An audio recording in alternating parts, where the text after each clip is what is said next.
need to learn how to reset our mind, our body, especially after days that we have that are bad.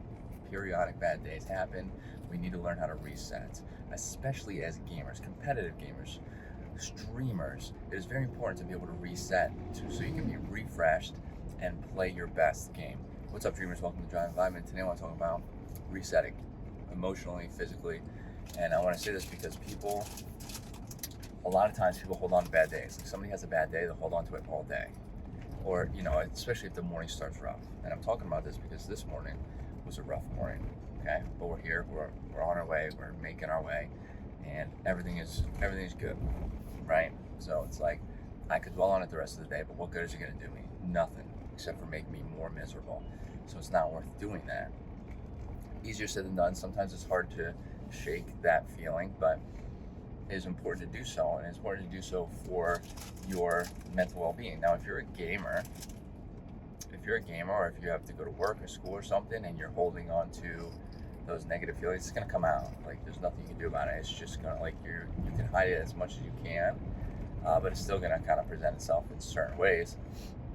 People will be able to notice, and I mean, it's not inherently bad, but we don't want to do that, right? Because it'll start raising cortisol, the stress hormone. Cortisol is good for you, just not chronic levels of it.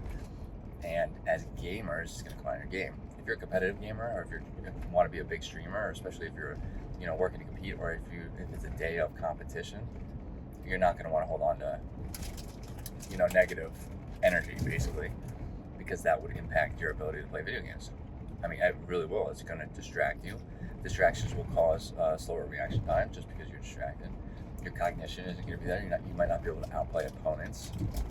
So it's important to reset. How can we reset? One of the best things I do is breathing technique. So there's a breathing technique where I'm going to explain this wrong, but I learned this breathing technique a little bit ago, where you breathe in for like 2 seconds, and then after that, you breathe in really heavy 1 second. So, and then release.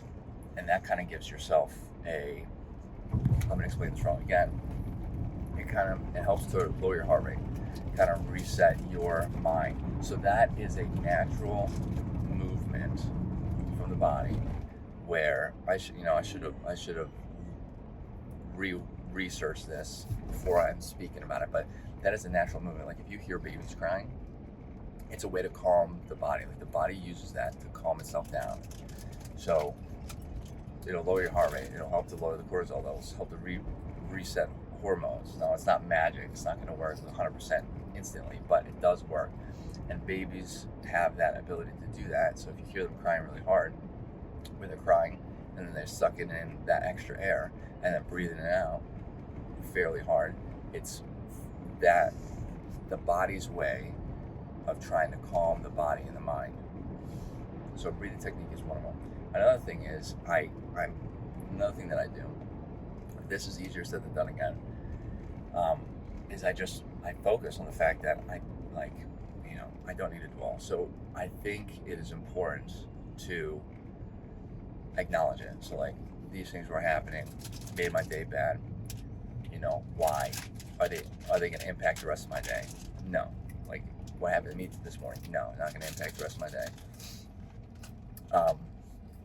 Is it something that's going to impact the rest of my week? No. Is it something that, realistically speaking, tomorrow am I going to think about it? Like, will I remember that this happened? Probably not. And if all of that is the case, then to me it's like, I acknowledge it. It's okay that happened. I tell myself it is okay. It's not a big deal. Like the rest of the day, we have the rest of the day ahead of us. It's gonna be good. And then I kind of move on, right? So there's two ways that you can help to move past and not dwell on, and help yourself reset. Especially if you do that before, like when the day ends. Like if you just holding on to it all day, before you go to sleep, it's important to try to release all of that before you go to sleep. So that way, you're literally not sleeping on it. Okay? So that you can get good, restful sleep. It doesn't impact your sleep, because if your mind is racing and your mind has these thoughts, it will impact your sleep. And if your sleep is impacted, your gaming performance is impacted. It's a cascade effect. So it's important to try to reset ourselves. If you have any tips of your own, if you have any questions, comments, let me know in the comments. I'd love to get the conversation started. Hit that like button, helps out the channel. Hit the subscribe button for more content like this. And I hope to see everybody in the next video. Later, dreamers.